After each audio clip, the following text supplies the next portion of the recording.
धामी उतर चुके हैं। महागठबंधन पर सीएम धामी ने जमकर निशाना साधा। उन्होंने कहा कि पप्पू भैया और पप्पू भैया का महागठबंधन केवल जनता को दिखाता है और झूठे सपने दिखा रहा है। जनता की कमाई से परिवार की तिजोरी भरा है। ऐसे में बिहारी की जनता इन्हें फिर नकारेगी। बिहार की जनता ने फिर एक बार नकारती हुई नजर आएगी। मुख्यमंत्री पुष्कर सिंह धामी आपको बताते चले कि बिहार दौरे पर हैं और एक बार फिर से जनसभा को संबोधित करते हुए वो जमकर विपक्ष पर बरसते हुए यहां पर नजर आए। हालांकि उनको सुनने के लिए भारी संख्या में वहां पर लोग उमड़े। तो ये बड़ी जानकारी इस वक्त हम आप तक साझा कर रहे हैं, जहां बिहार चुनाव प्रचार में मुख्यमंत्री पुष्कर सिंह धामी की मौजूदगी नजर आई। ऐसे में इंडी गठबंधन पर मुख्यमंत्री पुष्कर सिंह धामी बरसते हुए नजर आए। गप्पू भैया और पप्पू भैया का ये जो महागठबंधन है, जो बिहार की जनता को, जैसा अभी सुमन माझी जी कह रहे थे, केवल झूठे सपने दिखाकर, भ्रम फैलाकर जनता की गाड़ी कमाई से अपनी परिवार की तिजोरियां भरने का काम करते हैं। मुख्यमंत्री पुष्कर सिंह धामी ने प्रदेश की सड़कों को 31 अक्टूबर तक गड्ढा मुक्त करने के निर्देश दिए थे, जिस पर लोक निर्माण विभाग का दावा है कि राज्य की 98% सड़कें गड्ढा मुक्त हो चुकी हैं और बाकी सड़कें भी 31 अक्टूबर तक गड्ढा मुक्त हो जाएंगी। वहीं पूर्व सीएम हरीश रावत ने प्रदेश के पर्वतीय क्षेत्रों का सड़क मार्ग से दौरा कर सड़कों पर गड्ढे दिखाकर इन दावों को हवाई बताया। रिपोर्ट देखिए। उत्तराखंड में गड्ढा मुक्त सड़कों का दावा, पूर्व सीएम हरीश रावत ने बताया छलावा। हरदा उतरे मासी भिकिया सैण मार्ग पर, बोले गड्ढे बता रहे कथनी करनी में अंतर। उत्तराखंड में इस साल मानसून ने जमकर कहर बरपाया। मानसून सीजन में कई जगहों पर सड़कें टूटी और वॉश आउट हो गईं। वहीं कई जगहों पर सड़कों पर भारी नुकसान से छोटे बड़े गड्ढे पड़ गए, जिसे देखते हुए सीएम पुष्कर सिंह धामी ने लोक निर्माण विभाग को 31 अक्टूबर तक प्रदेश की सड़कों को गड्ढा मुक्त करने के निर्देश दिए थे। मुख्यमंत्री के निर्देश पर लोक निर्माण विभाग ने 98% सड़कों को गड्ढा मुक्त करने का दावा किया है। लोक निर्माण विभाग के सचिव डॉक्टर पंकज कुमार पांडे का कहना है कि राज्य की उत्तरकाशी और हरिद्वार जिले में थोड़ा काम बचा है, जिसे जल्दी ही पूरा कर लिया जाएगा। प्रदेश में जो हम लोग गड्ढा मुक्त अभियान चला रहे थे, उसमें 98% हम लोग कवर कर चुके हैं और जो हमारा लक्ष्य 31 अक्टूबर तक का है, लेकिन अभी कल तक का जो डेटा है उसके हिसाब से 98% हम कर चुके हैं और 2 दिन के आगे जो है संडे तक हम 100% कर लेंगे इसको। बीआरओ का थोड़ा काम पीछे चल रहा है और एनएचएआई का कुछ पोर्शन बचा हुआ है अभी। बीआरओ का मेनली काम उत्तरकाशी जिले में है और एनएचएआई का काम जो है हरिद्वार जिले में है, जो थोड़ा थोड़ा बचा हुआ है। उनको भी मैंने कहा है कि वो भी कंप्लीट करें। लोक निर्माण विभाग जहां सड़कों को गड्ढा मुक्त करने के दावे कर रहा है, वहीं पूर्व सीएम हरीश रावत ने प्रदेश के पर्वतीय क्षेत्रों में सड़क मार्ग से दौरा कर सड़कों पर गड्ढे दिखाकर इन दावों को हवाई बताया है। हरीश रावत ने अल्मोड़ा के मासी भिकिया सैण राजमार्ग पर चलते हुए वीडियो पोस्ट कर कहा है कि ये सड़क टूटी हुई है और आधा किलोमीटर सड़क पर लगातार गड्ढे हैं। हरीश रावत का कहना है कि ये हालत राज्य के कई मार्गों की है, जिन्हें ठीक करने के दावे बड़े बड़े हैं, लेकिन धरातल पर स्थिति कुछ और है। दावा है गड्ढा मुक्त सड़क का, और मैं मासी से भिकिया सैण जो खंड है पीडब्ल्यूडी की सड़क का, राष्ट्रीय राजमार्ग का, इसमें हूँ और इसमें लगभग आधा किलोमीटर इस क्षेत्र में लगातार गड्ढे हैं और सड़क टूटी हुई है। मगर और यह हालत यही की नहीं है, यह हालत पूरी कर्णप्रयाग से लेकर के यहाँ तक इस सड़क की है और दावे बड़े बड़े हैं, मगर देखना ये चाहिए कि कुछ धरातली स्थिति भी पता चले। और ये संयोग है, मेरा कार्यक्रम पहले से बना हुआ था। हरीश रावत के वीडियो पर बीजेपी ने निशाना साधा है। बीजेपी का कहना है कि राज्य की ज्यादातर सड़कें दुरुस्त हो चुकी हैं और बाकी सड़कों को भी गड्ढा मुक्त बनाया जा रहा है, लेकिन हरीश रावत जानबूझकर थोड़े बहुत खराब हिस्से को दिखाकर कामों में कमी निकाल रहे हैं। पूरे उत्तराखंड की जो बात कह रहे हैं, भाई कहीं पर मैं भी मानता हूँ कि कहीं पर एक आध दो गड्ढे हों, उसी रोडों का ये भ्रमण कर रहे होंगे, और नहीं तो अधिकतर 100% रोड गड्ढा मुक्त हैं। रोड में गड्ढे कहीं पर भी नहीं, जो कह रहे भ्रांतियाँ फैला रहे हैं, झूठ बोल रहे हैं।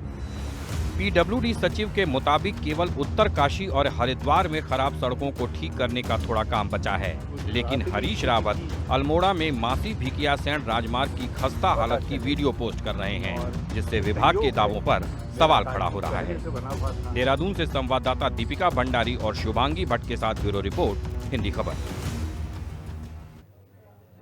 लोहाघाट में नगर पालिका अध्यक्ष गोविंद वर्मा की अध्यक्षता में राज्य स्थापना दिवस को लेकर एक महत्वपूर्ण बैठक आयोजित की गई। बैठक में स्थापना दिवस की रजत जयंती को धूमधाम से मनाने को लेकर चर्चा हुई। ऐसे में पालिका अध्यक्ष ने बताया कि 9 नवंबर को राज्य स्थापना दिवस की रजत जयंती पर कई प्रतियोगिताओं का आयोजन किया जाएगा। पालिका अध्यक्ष ने कहा कि राज्य स्थापना दिवस की रजत जयंती मातृशक्ति को समर्पित रहेगी।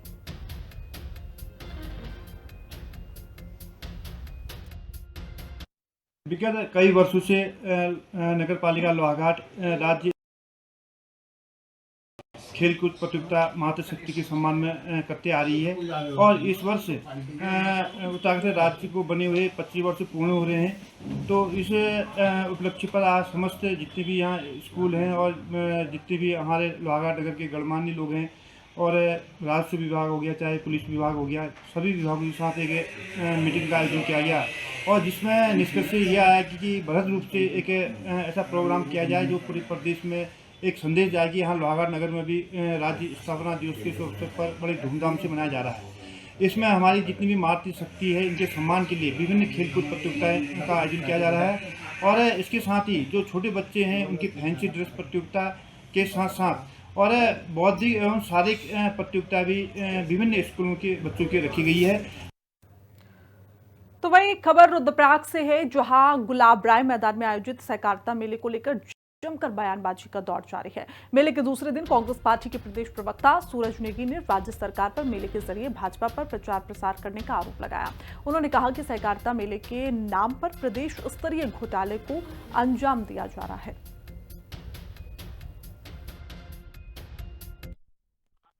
देखिए, भारतीय जनता पार्टी के अपने प्रचार तंत्र को सरकारी पैसे से करने के लिए जो है बहुत सारे स्कीमें चलाई जाती हैं। उन्हीं स्कीमों में से एक स्कीम ये भी है जिसमें अंतर्राष्ट्रीय सहकारिता मेले का जो है रूप नाम दे करके जो है भारतीय जनता पार्टी का प्रचार प्रसार किया जा रहा है। इस कोऑपरेटिव मेले में मैं देख रहा हूँ, या आप भी देखेंगे, सभी देख रहे हैं कि कोई कोऑपरेटिव समितियां यहाँ पे दिख नहीं रही हैं, जिनके लिए ये कह रहे हैं कि कोऑपरेटिव समितियों का ये मेला है, अंतर्राष्ट्रीय मेला है।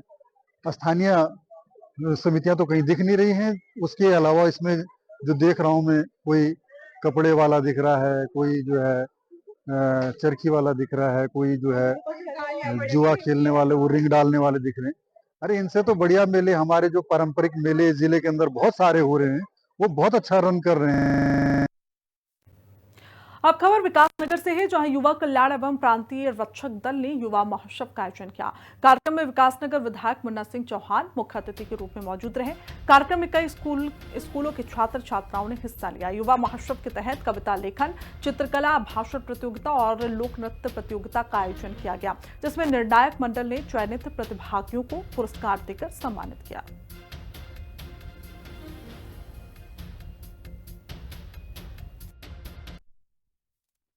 पहले तो युवा महोत्सव 2025 की सभी युवाओं को और प्रदेशवासियों को, देशवासियों को, क्षेत्रवासियों को सबको बहुत बहुत बधाई।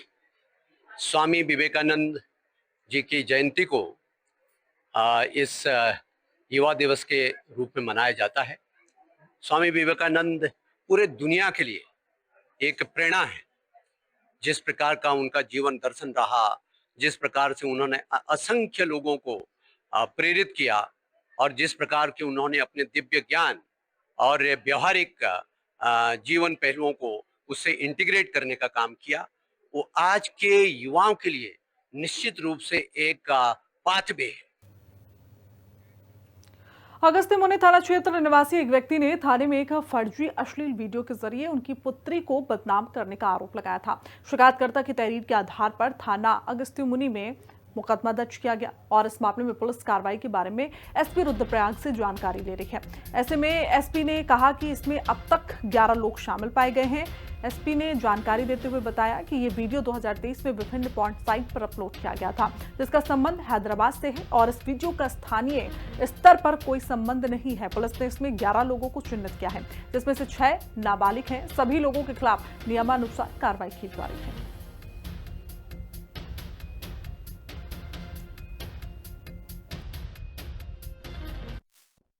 जो धाराएं हमारे द्वारा लगाई गई है वो 79 BSN महिला का अपमान करना, उसकी प्राइवेसी का उल्लंघन करना, और धारा 67A IT एक्ट की, जिसमें यौन रूप से जो वीडियोस है, पॉर्न वीडियोस है, उनको अलग अलग माध्यम से शेयर करना, इसमें ये FIR रजिस्टर्ड है। बेसिकली ये एक इम्पर्सनेशन का मुकदमा है, जिसमें किसी एक पॉर्न वीडियो को एक अपनी गलत सोच के आधार पर किसी अन्य व्यक्ति या लोकल आसपास की व्यक्ति की बताते हुए उसको वायरल कर दी गई। पुलिस द्वारा इसमें तत्काल कार्रवाई की गई। आगस्मुनी थाने द्वारा लगभग हमारे पास अभी तक 11 नाम आ गए हैं, जिसमें जिन लड़कों का इसमें हरिद्वार में कार्तिक पूर्णिमा पर्व से पहले हरिद्वार प्रशासन पूरी तरीके से तैयारियों में जुट गया है। जिलाधिकारी मयूर दीक्षित ने मां मनसा देवी मंदिर का दौरा किया और वहां की सुरक्षा, सफाई और निर्माण कार्यों की जांच की। डीएम मयूर दीक्षित ने अधिकारियों को निर्देश दिए कि पर्व से पहले मंदिर में बन रही स्थायी पुलिस चौकी चालू कर दी जाए और भीड़ नियंत्रण की जाए, ठोस योजना बनाई जाए। उन्होंने कहा कि पुलिस, मंदिर ट्रस्ट और रोपवे प्रबंधन आपस में मिलकर काम करें ताकि श्रद्धालुओं को कोई भी दिक्कत न आए।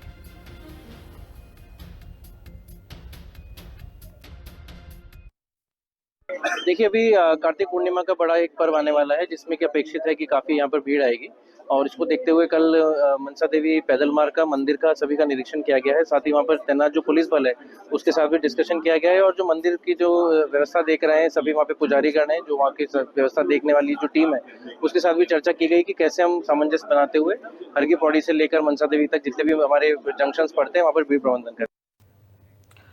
तो वहीं जसपुर में हुए देवभूमि इंटर स्कूल वॉलीबॉल प्रतियोगिता के फाइनल में जेनेसिस इंटर कॉलेज स्कूल और great mission public school Ramnagar आमने सामने थे।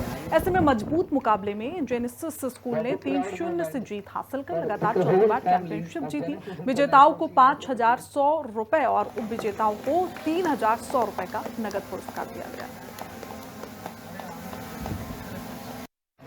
जो हमारा ये जेनेसिस इंटरनेशनल स्कूल है जसपुर के अंदर बहुत अच्छा काम कर रहा है, स्पोर्ट्स एक्टिविटीज़ हों चाहे एकेडमिक एक्टिविटीज़ हों, और ये वॉलीबॉल टूर्नामेंट का 4th ईयर है। 4 साल से ऑर्गेनाइज हो रहा है, लगातार टीमें बढ़ रही हैं। इस बार 21 टीमों ने सहभागिता की और जेनेसिस इंटरनेशनल लगातार 4 साल से इस टूर्नामेंट का चैम्पियन बन रहा है। तो बहुत अच्छा ऑर्गेनाइजेशन था, 4 दिन ये प्रोग्राम चला और खूब बच्चों ने एंजॉय किया, अपने अपने हुनर दिखाए और बहुत अच्छा लगा। नैनीताल में एलएच महिला राष्ट्रीय बॉक्सिंग चैंपियनशिप डीएस मैदान में शुरू हो गई है। प्रतियोगिता में देश भर की 11 राज्यों की टीमें प्रतिभाग कर रही हैं। अंतर्राष्ट्रीय मुक्केबाज निकिता चंद्र भी प्रतियोगिता में प्रतिभाग कर रही हैं। प्रतियोगिता में 110 मुक्केबाज और 30 रिंग ऑफिशियल्स आए हुए हैं। जैसे में जिला प्रशासन के सहयोग से बॉक्सिंग प्रतियोगिता आयोजित की जा रही है, जिसमें हमारे यूपी, पंजाब, हरियाणा, चंडीगढ़ और दिल्ली और साथ ही हमारे जो है साउथ की भी टीमें इसमें कुल 12 टीमें प्रतिभाग कर रही हैं। और हमारी आपने अभी देखा है निकिता चंद जो है हमारी बॉक्सर इंटरनेशनल, वो यहाँ पर बाउट जीती है, वो भी इसमें प्रतिभाग कर रही है। और ये जो प्रतियोगिता है और ये हमारा पहला एक्सपीरियंस है, हम जो है राष्ट्रीय स्तर की प्रतियोगिता हम करा पा रहे हैं। और ये जिला प्रशासन के मार्गदर्शन में और जिला खेल कार्यालय नैनीताल के तत्वाधान में और बॉक्सिंग एसोसिएशन के संयोजन से हम ये करा पा रहे हैं। और इसमें जो है हमारे खिलाड़ियों को जो व्यवस्था है वो जो भी उनके आवास की व्यवस्था है, जो उनके खिलाड़ियों के ऑफिशियल के जितने भी यहाँ पर खिलाड़ी आए हैं उन सबकी जो है आवास व्यवस्था और खाने की व्यवस्था सारी जो है। तो वहीं लोहाघाट से डिग्री कॉलेज की ओर जा रही एक बुलेट अचानक से अनियंत्रित होकर देवदार के पेड़ से टकराकर 30 फीट गहरी खाई में जा गिरी। दुर्घटना में भारतीय सेना का जवान अजय सिंह डांगी गंभीर रूप से घायल हुआ। घायल जवान को उपचार के लिए फिलहाल लोहाघाट उप जिला अस्पताल भर्ती कराया गया, जहां प्राथमिक उपचार के बाद बेहतर इलाज के लिए जवान को चंपावत जिला अस्पताल रेफर कर दिया गया। घायल जवान की स्थिति फिलहाल स्थिर बनी हुई है।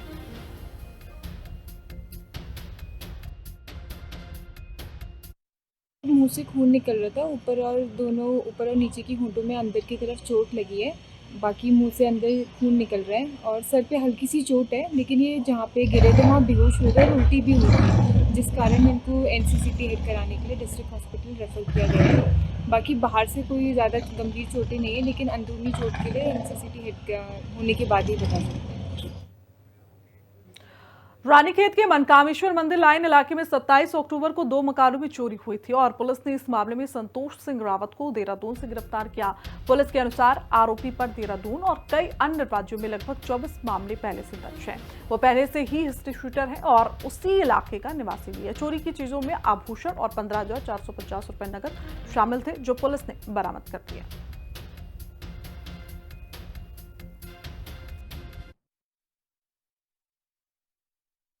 ये दिनांक 27/2025 को कामेश्वर मंदिर आर्मी लाइन में अमरदीप शर्मा जी के यहाँ एक चोरी की घटना घटित हुई थी। उनके द्वारा इस संबंध में थाना रानीखेत में एक अभियोग पंजीकृत कराया गया, जिस पर पुलिस द्वारा मौके पर जा करके जांच पड़ताल की गई। उक्त घटना को खोलने के लिए वरिष्ठ टीम गठित की गई।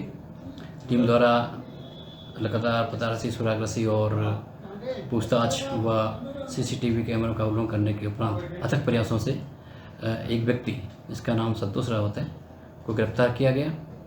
गिरफ्तार किए व्यक्ति के विरुद्ध आवश्यक कार्रवाई की जा रही है।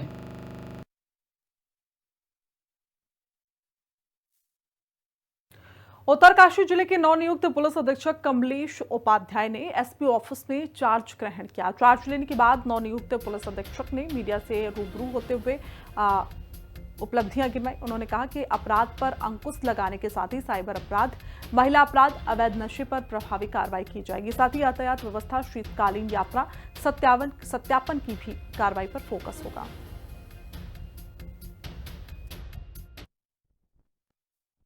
का चार्ज लिया है और आज ही मेरे द्वारा सभी यहाँ पे थानाध्यक्षों की एक मीटिंग ली गई थी, जिसमें मैंने उन्हें बताया है कि ट्रेडिशनल पुलिसिंग, जिसमें हम लोग प्रिवेंशन ऑफ क्राइम और maintenance of law and order तो हमारा मेन फोकस रहता ही है, पर साथ ही साथ क्योंकि अब इतना चेंजेस आ रहे हैं, जिसमें हम साइबर क्राइम को देख रहे हैं कि बहुत ज़्यादा बढ़ रहा है, डिजिटल अरेस्ट और साथ में जो ड्रग एब्यूज़ है उसके बारे में और ट्रैफिक व्यवस्था के बारे में, ये सब चीज़ें हमारी प्रायोरिटी पे रहेंगी। साथ ही विक्टिम ओरिएंटेड पुलिसिंग पे रहेगा कि जो भी विक्टिम है, जो भी आए हमारे पास पुलिस वालों के पास, तो हम उनकी प्रॉब्लम्स को ढंग से सुन सके, उसको सॉल्व करने की कोशिश कर सके। और अब खबर विकासनगर से है, जहां कालसी थाना क्षेत्र अंतर्गत जसप्रीत से आगे एक यूटिलिटी वाहन में लदी धान की पराली में अचानक आग लग गई। देखते ही देखते आग ने पूरे वाहन को अपनी चपेट में ले लिया। आग इतनी विकराल थी कि पूरा यूटिलिटी वाहन जलकर खाक हो गया। वाहन चालक ने किसी तरीके से वाहन से बाहर निकलकर अपनी जान बचाई।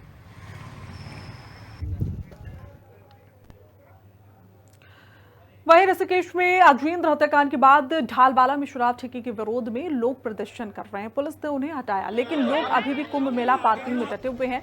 आबकारी विभाग और वरिष्ठ अधिकारी मौके पर हैं और लोगों को समझाने की कोशिश कर रहे हैं। अधिकारियों ने कहा कि ठेका बंद करने का फैसला सरकार को करना होगा। आंदोलनकारी राजन बिष्ट और संदीप भंडारी की तबियत खराब होने पर उन्हें ऋषिकेश एम्स में भर्ती किया गया, जबकि उनका साथी विकास चंद्र रयाल अब भी अनशन में है। ऐसे में पुलिस ने कहा कि शांति बनाए रखने के लिए बल तैनात किया गया है।